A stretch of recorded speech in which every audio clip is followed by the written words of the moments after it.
Welcome. I'm E.G. Marshall.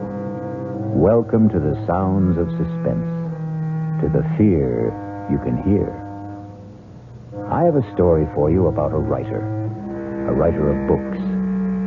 We all know what it is to read a book. We all read, sometimes to learn, sometimes to pass the time, sometimes to experience a life unrelated to our own, and sometimes to surrender ourselves to the fantasies of a person we have never met and will never meet. But what is it to write a book? That's another thing altogether. But what difference does it make? All the difference in the world. Well, it's not as if it were real. It is real. Don't you see that? Well, I mean, it's not real life. It is real life. It's a life more real than yours or mine or any life that anyone will ever live. Well, how can you say that? It's just a book.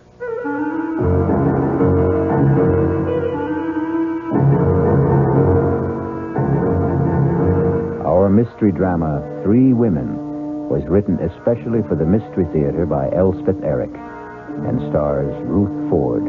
It is sponsored in part by Anheuser-Busch Incorporated, brewers of Budweiser. I'll return shortly with Act 1.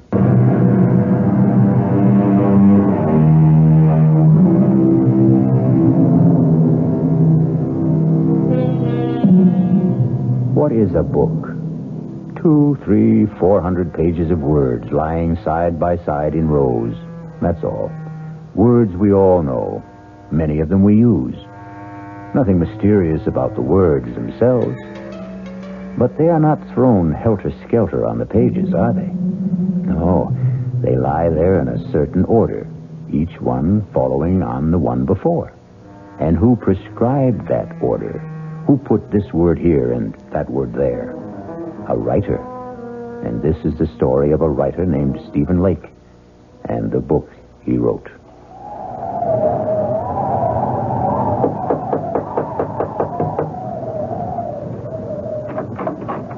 Yes? Does Mr. Lake live here? Yes? Is he home? Yeah, he's home. Could I see him? Well, he's working. Could you tell him, please, it's Mr. Higgins to see him? Higgins? I'm a publisher. Look, could I step inside? It's terribly cold out here. I guess so. He really is working, isn't he? I mean, I hear him, his typewriter. You're a publisher, you say? Yes, that's right. If you just tell him... You can go on up. Up? Yeah, up that ladder. That's where he works up there. Oh, thank you. You get to the top, just bang on the trap door. Well, yes, thank you. Bang hard so he'll hear you. Yes, all right. He heard you.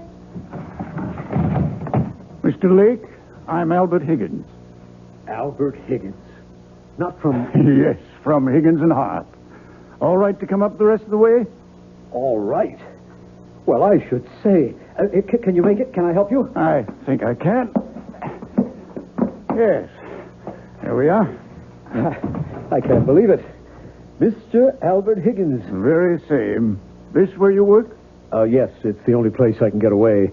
I live with my wife and my mother-in-law. That was my mother-in-law who let you in. Well, it's nice and secluded up here, anyway. May I take your coat, Mr. Higgins? Oh, thank you. No, actually, I think I'll keep it on. You're cold. Well, it's awfully cold outside. Well, I think it's even colder in here. I get where I don't notice it. You have a stove, I see. Yes, but sometimes I forget to put wood in. Just a second, I'll get it going again. That's a real old Franklin stove, isn't it? Genuine article. I haven't seen a Franklin stove in years. They're great, if you remember to keep them lighted. Please sit down, Mr. Higgins. All right. Well, now, I better explain what I'm doing here. I'd sure like to know. My secretary handed me your manuscript just as I was leaving the office for the weekend. We have a little ski lodge up here, my wife and I, right up the road from you, as a matter of fact. Yes, I think maybe I've seen it. Right off Route 7, about a mile north. Yes, that's it. Well, I was coming up by myself, and on the train I read your book. When I got to the lodge, I read it again. I like it a lot. Except for one thing. What's that? You've made one grievous error, Mr. Lake. Or may I call you Stephen? Call me anything. What's the mistake? You've killed off the most attractive character in the book. You mean Clarissa? You can't do that, my boy. Why, 9/10 of the book's appeal is the charm of that girl. She's another Scarlett O'Hara. You can't spend 200 pages making us fall in love with this marvelous creature and then, poof, just like that, have her die on us, go out of our lives. Well, you just can't do that. But I have to. Well, you don't have to at all, Stephen. You've written a marvelous book. I want to publish it. All I want from you is 10 new pages, the last 10. Write me 10 new pages at the end and let Clarissa live. I can't. Now, Stephen, that isn't asking much. It's everything. I can't do it. She has to die. She has to. Why does she have to die? Because if she doesn't die, I don't know what'll happen to me.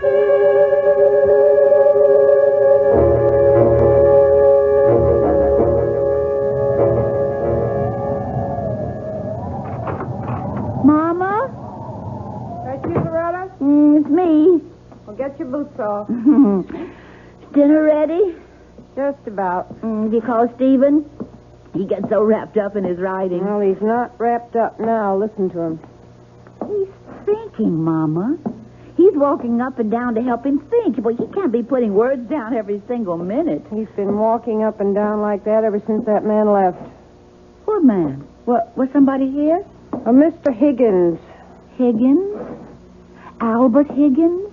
From Higgins and Hart? I believe he did say he was a publisher. Oh, Mama. It was our last hope. You know, every other publisher turned down Steve's novel, and he sent it to Higgins and Hart. But Mr. Higgins was here? They were up there together for about 15 minutes, and then the great Mr. Higgins came tumbling down the ladder like the devil himself was after him. Very red in the face.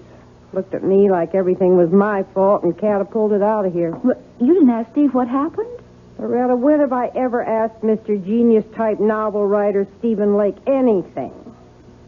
If he feels like telling me, he'll tell me, which he never does. I'm going to find out. Good luck is all I can say. Stephen? It's impossible. Absolutely impossible. Stephen! Impossible, Clarissa. I can't. Darling, are you all right? Loretta? Oh, you just get home? Mrs. McGinnis wanted her windows washed. Darling, Mama said... I don't want you washing windows. Stephen, Mama said there was a man here today, a Mr. Higgins? Albert Higgins. He really was here? He has a ski lodge up the road. Well, he didn't just drop in, did he? What did he want? He read my book. He wants to publish it. Oh, Stephen, well, why didn't you say so? He wants me to change it. Well, does he want you to change it a lot? Completely. Oh. Well, would that be a lot of work? The last 10 pages. He wants me to let Clarissa live. Is that all? Oh, Stephen. What do you mean, is that all? Clarissa is supposed to die. It's all been decided. She has to die. I can't let her go on living just to please Mr. Higgins. But it's not just Mr. Higgins. Oh, Stephen, I wasn't going to tell you yet, not for a while. But I can't go on doing housework for other people much longer. I never wanted you to do housework for other people. But pretty soon, I won't be able to. I'm going to have a baby, Stephen. You're not. You must be wrong. Oh, no, I'm not wrong. Not about this. You must be. Well, Stephen, aren't you glad? Just a little bit, and coming right now. What with Mr. Higgins wanting to publish your book, why, in the spring, we'll both be having babies. You'd be having your book, and I'd be having... I can't let Clarissa live. I can't do it. She has to die. Just the way I wrote it, she has got to die. Stephen, you're frightening me. I'm sorry. What difference would it make if you let Clarissa live? all the difference in the world. It's not as if it were real. It's just a book. It's not just a book. Loretta, I can't talk about it anymore right now. Well, you think about it, won't you? About rewriting it? I'll think about it. Well, Mama says dinner's almost ready. I'll be right down. Well, don't be long. I won't. Clarissa, I can't let you live. Oh, yes, you can, darling. I can't. You can do anything you put your mind to, Stephen. Anything at all. You're such a great man, darling. You can do anything. Absolutely anything at all. You know you can. Mr. Higgins, this is Stephen Lake. I have to see you, sir. No, right away, if that's possible. I'll come to your place. Yes, it's better that way. In an hour. All right, sir. I'll be there. Oh, that's my sweet Stephen. My dear love. My own brilliant boy. My Stephen.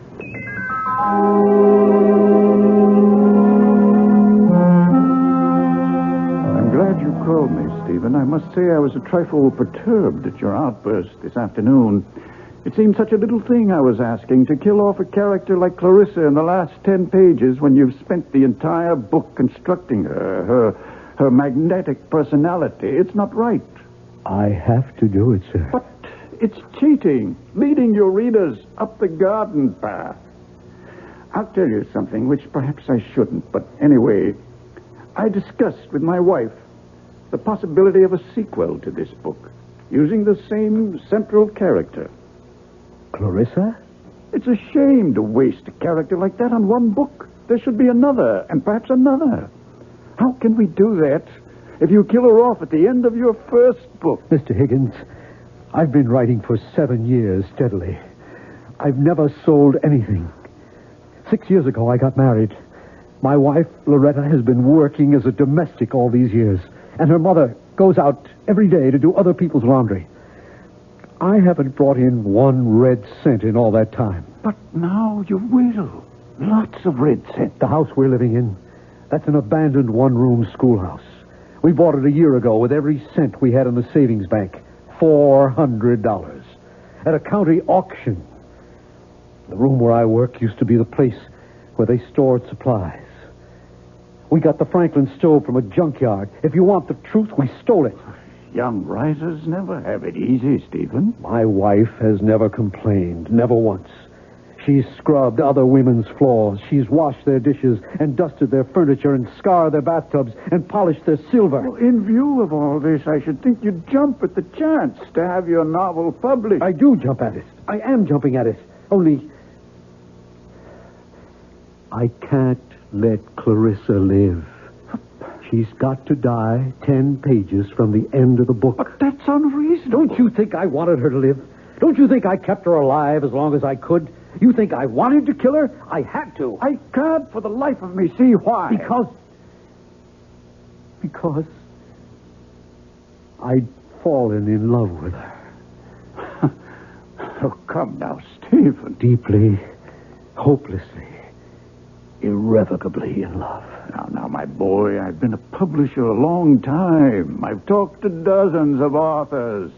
They all fall in love with characters they've created. It happens all the time. Clarissa isn't just a character. Well, of course she is. She didn't exist before you created her, did she? She exists now. Good heavens, man. She came out of your mind. She has no life except the one you gave her. Maybe she did come out of my mind, but now she's got a life of her own. Well, in a manner of speaking, of course she has. And I want to prolong that life, Stephen. I predict great success for Clarissa. And for you. You and Clarissa are one, you might say. No, we are not one. We must never be one. I want her dead. And out of my life. On my word, I can't follow you. Mr. Higgins, if Clarissa is allowed to live, I shall desert my wife. Desert your wife? My wife is going to have a baby. Well, then, why on earth would you desert her? Because I love Clarissa. I love her with the kind of love I never knew existed. A love that has more power over me than I have over myself. I can't fight it. I can't escape it.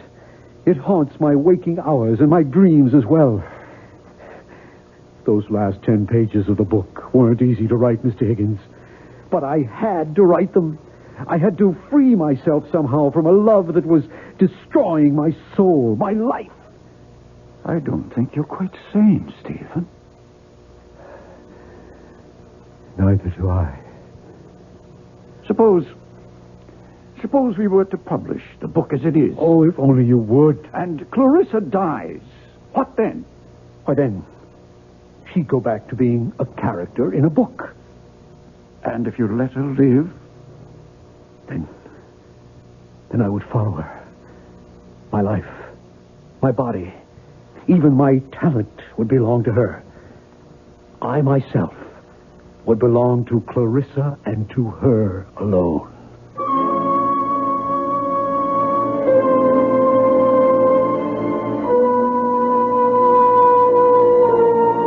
Everybody talks about love, but nobody does anything about it. Now, here for the first time, we have a man who wants to do something. He wants to kill the lady. It may not be the perfect solution, not one to be universally recommended. Still, it's something. We'll be back shortly with Act Two. It was an American writer who said it, and not so long ago. Novelists, whatever else they may be, are also children, talking to children in the dark.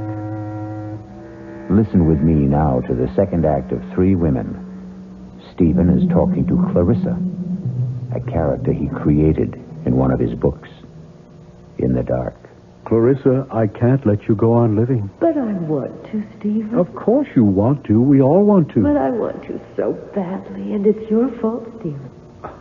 Why is it my fault? Because you gave me such a wonderful life in your book. I enjoy it so much. I can't bear the thought of giving it up. Neither can I. Neither can I. To have had a life like that and then to die 10 pages from the end of the book. I know. When the book is published, you'll be dead. I don't see why, Stephen. I really don't. Because till now it's just been you and me and this room and words on paper. But after the book is published... What will it be then? It'll be something that sells for $7.95. $1.50 in the paperback edition. My goodness, you're counting on a big sale, aren't you? Just hoping. But it won't have a big sale if you kill me off, sweetheart. It might. What was that? Who came in? Probably my mother-in-law. She gets home early to get dinner ready. Will she come up here? I don't think so. She hardly ever does. Oh, then let's talk some more about how much you love me. She is coming up here. Oh, bother. Well, we'll talk some more later. I am not going to let you kill me off, Stephen. It's too cruel. Just a minute. All right to come up? Of course, Mother. Give me your hand. What a place. How do you stand it? I like it. It's cold, too. Your fire's gone out. You been working? Oh, no, not much. Well, what have you been doing? Figuring something out? Well, trying to. Figuring out what to do with the last 10 pages of your novel? More or less. Stephen, it's not up to me to tell you what to do. Then don't.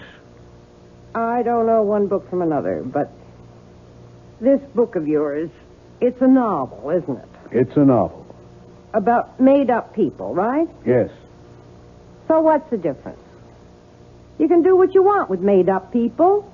They can live as long as you're alive to write about them. True? Is that true? Yes, that's true. So, if Mr. Higgins says you should let this character, this Clarissa, go on living, what's the difference? Let the lady live. Who cares? Also, and I don't mean this as a reproach, we can use the money. Believe me, I know that. So, if a little lady is worth more alive than dead, I say let her live. Yeah. It's not a lot of work. The way I understand it from Loretta, I mean, you don't have to write the whole book over. Just the last 10 pages. Well, what's that? You can knock that off in no time. Well, I better be getting on down and get dinner started. It'll be ready in about half an hour. I'll be down.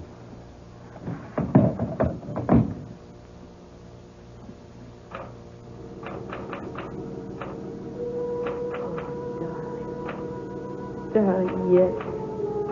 Yes, sweetheart. The cold hand I held, wet with my tears. Oh, Stephen, that's beautiful. Stirred ever so little. The fingers moved faintly in mine. Oh, Stephen, yes.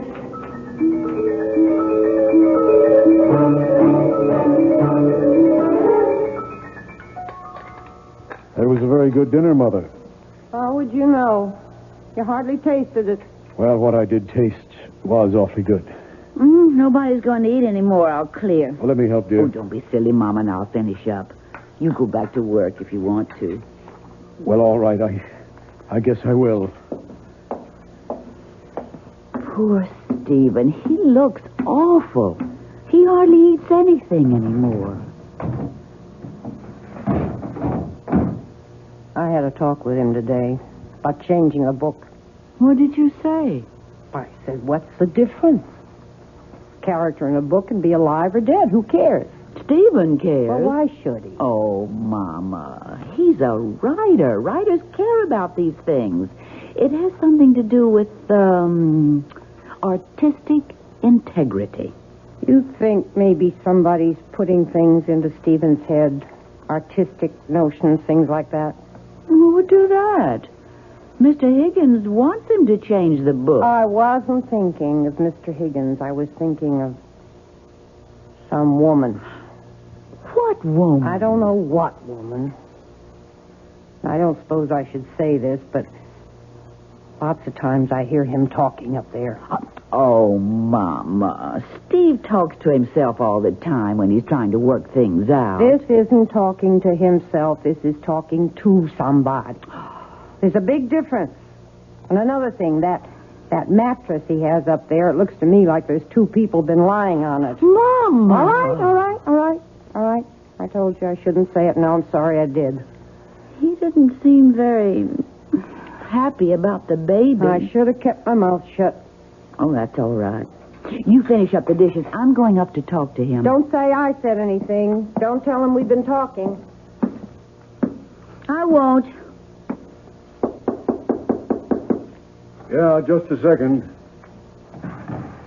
I'm not disturbing you, am I? Of course not. Well, I didn't hear the typewriter, so, Stephen, do you love me? What kind of a question is that? It's the kind of question wives are always asking, even if they never say the words. Yes. I love you. Are you glad we're going to have a child? Yes. Yes, I'm glad we're going to have a child. Well, ask a straight question and you get a straight answer. That's the way it should be. So, I'll ask you another one. Why don't you want to change the book? Retta, I just don't. Well, it's not a straight answer. I know it isn't. I just can't. Stephen, I'm going to ask you another straight question. Are you interested in some other woman? Interested? No.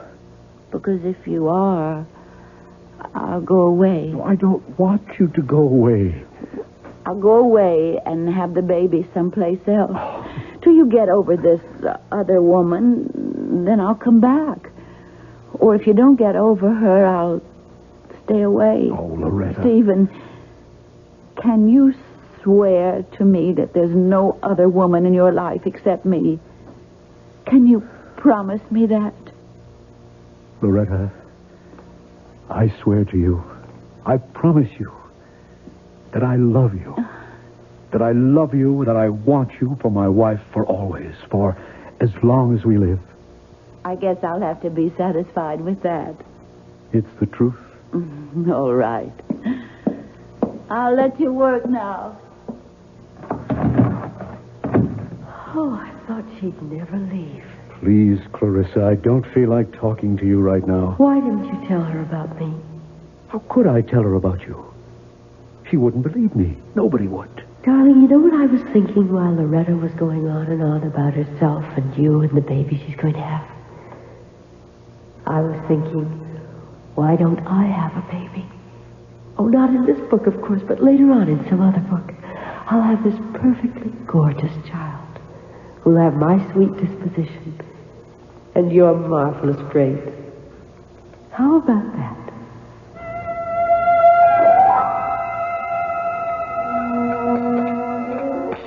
Mama, I asked him if there was somebody else.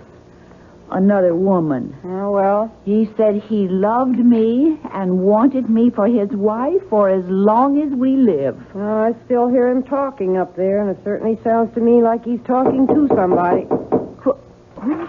Oh, Mr. Higgins, come in before you freeze to death. Winter's closing in on us. It sure is. How are you, Mr. Higgins? Fine. I thrive on the cold.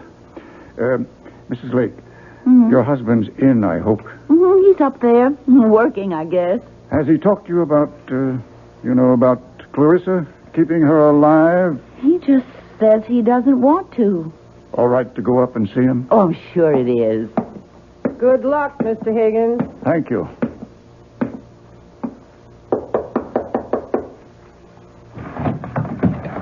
Oh, Mr. Higgins. Okay to talk to you for a few minutes, Stephen? I guess so, sure. I thought I'd like to see how you're getting along. I'm not. You haven't done any work? None at all? Oh, a few pages. They're over there next to the typewriter. Okay to have a look? If you want to. Mr. Higgins, if you're here to talk to me about letting Clarissa live... I most certainly am. I'm not sure I can take it anymore. My mother-in-law is talking to me about it. My wife talks to me about it. Stephen, this is very good so far. And the hardest thing of all is Clarissa talks to me about it. Do you know what she wants now? She wants a baby. My baby. We could probably work in a baby later on. Mr. Higgins, if Clarissa has a baby, am I going to love it more than Loretta's baby? Stephen, these pages are very good. Now write the last couple of pages. I've got to kill her off, Mr. Higgins, and never write about her anymore. Never. Oh, now, Stephen, stop it. Calm down and try to be reasonable. I can't be reasonable. I love my wife, Mr. Higgins. I want to live with my wife and our child. I can't live with her and Clarissa, too. No, Mr. Higgins. Clarissa has to die just the way I wrote it in the first place. If she dies in this book, then I can't write about her anymore. And if I don't write about her anymore, she won't exist. Stephen, I won't publish the book if Clarissa dies. I've put it to you straight. Don't you think you owe it to your wife, to your mother-in-law, to yourself, to make this little concession? Concession? What will happen to them if you don't?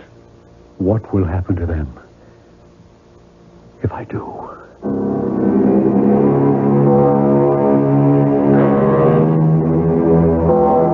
Money is the root of all evil, and killing is certainly evil.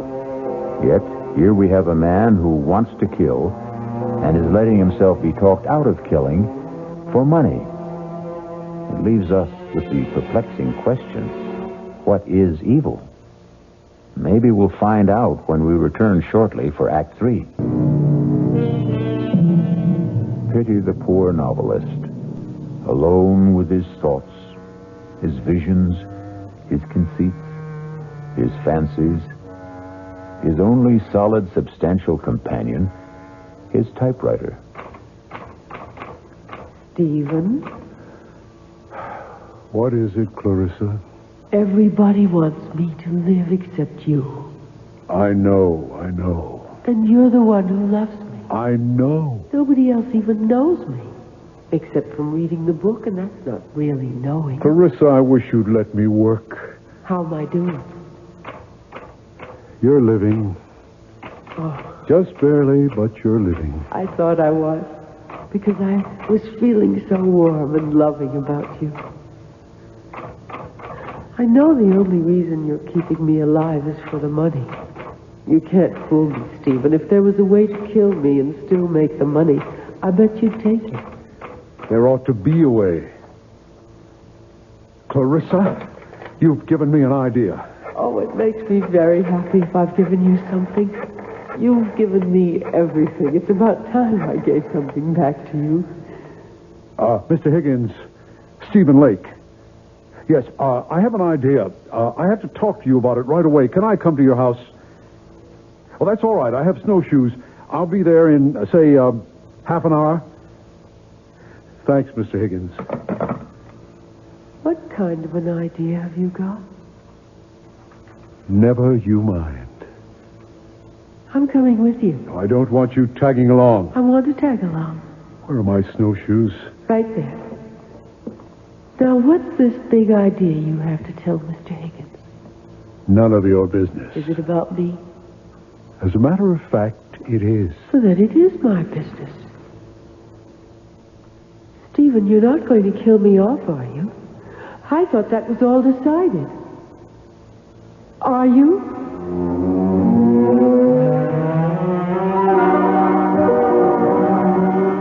Now, my idea is this, Mr. Higgins.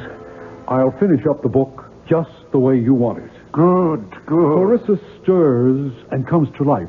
Whatever it was she was dying of, she only went into coma, etc., etc. I'll work it out. I'll give you the book in a couple of days, maybe by tomorrow. Good. Then, if you still like it... Oh, I like it. It's yours. Only, I want it in my contract that whatever money the book makes goes to my wife. I want her to get all the proceeds. But it's your book. Why, I just happened to write it, that's all. And writing is... I nearly ruined my wife's happiness and my own. I don't want any money for that. Stephen, it seems to me that you're simply feeling guilty about your feelings for Clarissa. I am. Guilty as hell. And about the other books, the ones after this one. You're not going to tell me you don't want any of that money either. I want somebody else to write those things, not me. You're joking. Mr. Higgins, I've got to get Clarissa out of my head. And the only way to do that is to put her into somebody else's head. Let somebody else keep her alive, not me. Well, I suppose we could find a ghostwriter, but at least let me have those last 10 pages with Clarissa alive. Mr. Higgins, you'll have them. Tonight.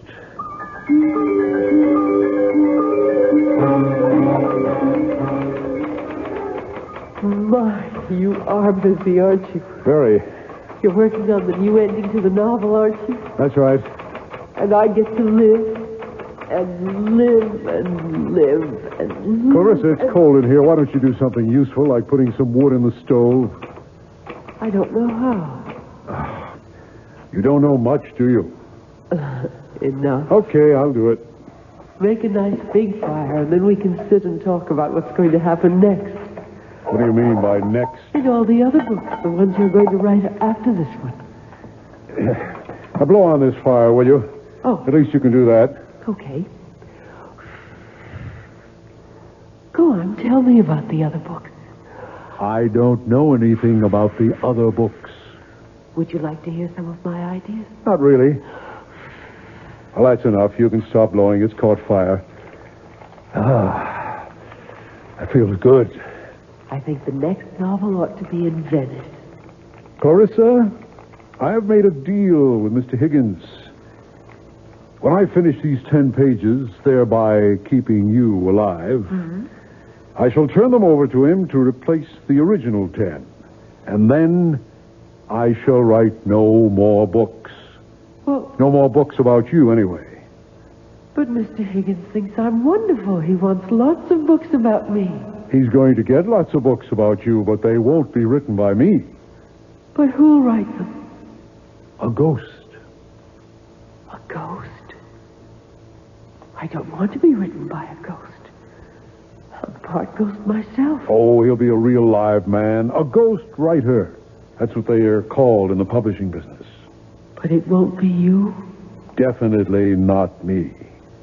But it will be a real live man. Yes.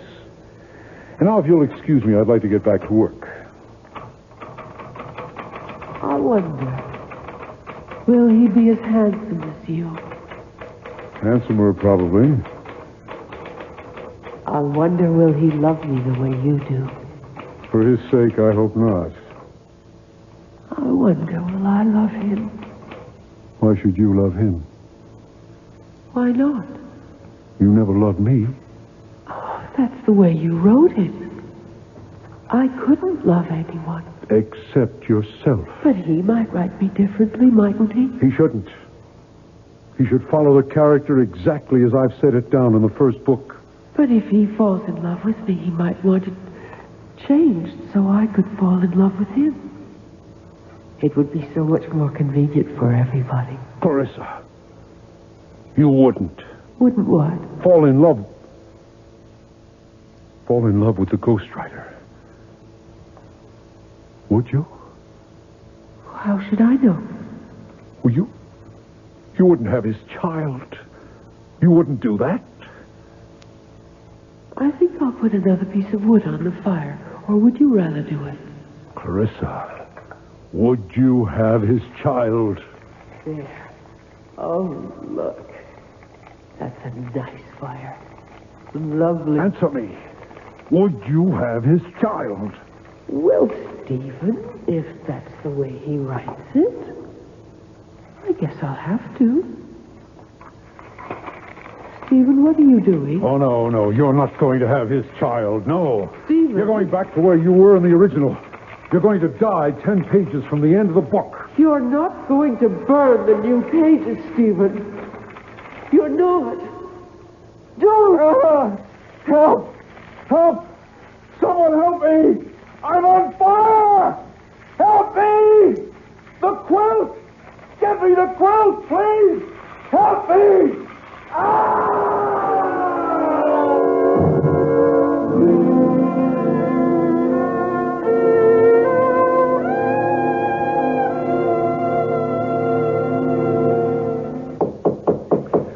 I'll get it, Mama. Mrs. Lake. Mr. Higgins. It's Mr. Higgins, Mama. Oh. I haven't seen you since the funeral, Mr. Higgins. Thank you for the beautiful flowers. May I come in for a minute? Why, of course. Come in. Would you, like a cup of tea, Mr. Higgins? I was just about to put the kettle on. Thank you, no, Mrs. Lake. I haven't wanted to intrude before this on your grief. Such a terrible accident. Mama and I can't figure out how it happened. You know, Stephen knew that Franklin stove so well. He'd used it for years. And then... It was like it sort of blew up in his face. Mrs. Lake, he was working on the new ending for the novel when it happened. At least I think he was.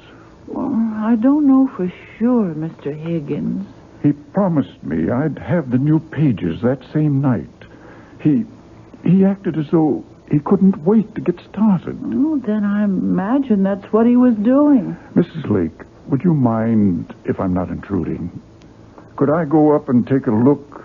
You see, if I can find them, I can just substitute them for the original last 10 pages, and we can go right to work. I think we might be able to publish the book this spring. Why, that would be wonderful. At least you'd have a little money coming in. Stephen would have liked that. So, is it all right if I take a look? Why, surely. You don't mind if I don't go up there with you. I haven't wanted to somehow since the fire. No, that's quite all right. I'll go up by myself. Trapdoor's not locked, Mr. Higgins. Make it all right? Yes. Thank you. Fine.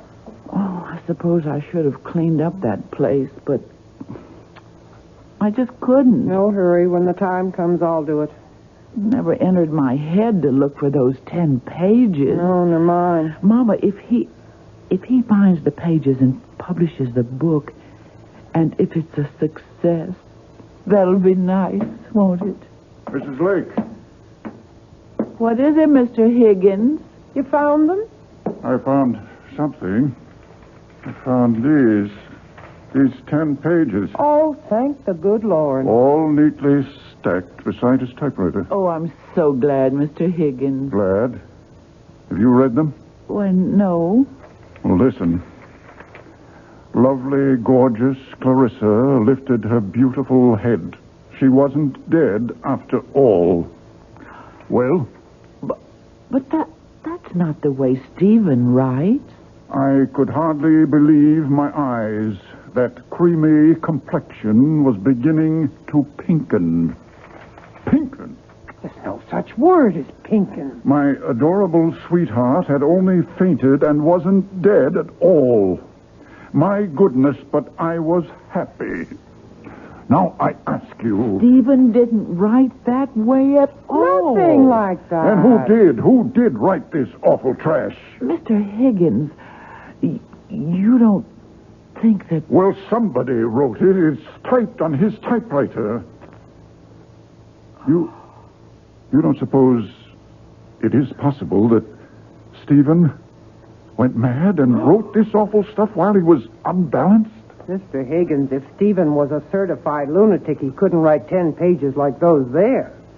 Do you want them to keep for any reason? Oh, I don't think so. Well, I'll take them home with me and burn them. Mr. Higgins, does this mean that there won't be any book at all? Why, I hadn't thought... I would so like to have a book of Stephen's published. Tell you what we'll do, Mrs. Lake. We'll go ahead and publish the original version, the one where Clarissa dies. You say something? No. Sounded like a ghost, kind of.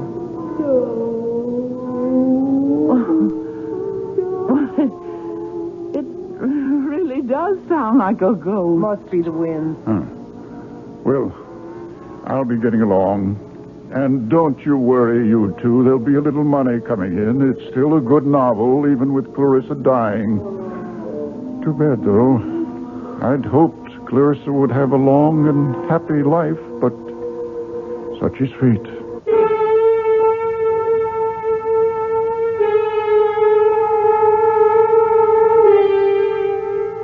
And the moral of the story is... What is the moral of the story? How's this? Lie if you like, but never believe your own lies. Or, the man who fools himself is a fool indeed. Well, something like that. You figure it out. I'll be back shortly. The gift of youth is ours for just a little while. Fame is capricious, and money slips through our fingers. Health is a godsend, subject to recall. Even the benison of love can elude us, or it can wither in our hearts. But the blessings of imagination, they belong to us forever and ever. Our cast included Ruth